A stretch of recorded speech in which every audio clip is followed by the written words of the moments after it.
ये मंदिर एक निशानी है जब भगवान ब्रह्मा ने ब्रह्म लोक से जो ब्रह्म कमल गिराया, यहीं आकर के गिरा और इसके गिरने से जो सात पाताल से जल निकला, जल से सरोवर बन गया। पुष्कर जो नाम आप लोगों ने सुना है, आप लोग कहते हैं कि पुष्कर शहर, तो जो पुष्कर नाम है वो शहर का नाम नहीं है। पुष्कर नाम ये जो जल सरोवर आप देख रहे हैं इसका है, जो ब्रह्मा जी ने सतयुग में बनाया। लेकिन जब ब्रह्मा जी ने सतयुग में सृष्टि का निर्माण किया, उस वक्त में ब्रह्मा जी अपने धाम का निर्माण करना भूल गए। ये बात उन्होंने विष्णु भगवान को बताई कि मैंने सुंदर संसार तो बना दिया, परंतु आने वाली पीढ़ी मुझे जान सके ऐसा कोई धाम नहीं बना, तो आप उसके लिए मेरी सहायता करें ताकि मेरा भी मान सम्मान इस दुनिया में बढ़ सके। तो विष्णु भगवान अपनी नाभि में से कमल का पुष्प निकाल करके उनको दिया और कहते हैं इनसे पृथ्वीलोक की तरफ फेंको कि जहां भी जाकर के गिरा वो आपका धाम कराए।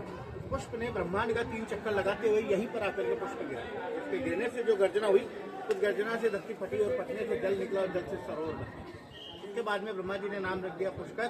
पुष्कर इसलिए है क्योंकि जो पुष्प ब्रह्मा जी ने गिराया, तो कर का मतलब होता है संस्कृत में अपना हार, दोनों चीज से मिलकर के नाम बन गया पुष्कर।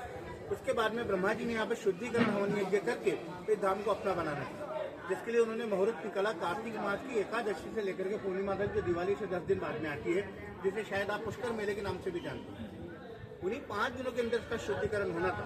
लेकिन ब्रह्मा जी ने जो मुहूर्त का समय निकाला था वो बहुत कम था। अगर ये बीत जाए तो फिर से सदियों तक इंतजार करना पड़ेगा, तो इंतजार ना करना पड़े, इसके लिए उन्होंने आनंद कानून में अपनी पत्नी सावित्री को बुलावा भेजा और कहा कि जितना जल्दी हो सके उतना जल्दी आ जाए, ताकि यहाँ बैठ करके यज्ञ किया जाए, शुद्धिकरण किया जाए और इस धाम को अपना बनाया जाए।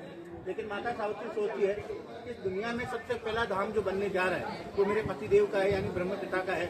अगर यहीं पर मैं अगर एक समय में चली गई या एक बुलावे में चली गई तो मेरा कोई मान सम्मान नहीं करेगा।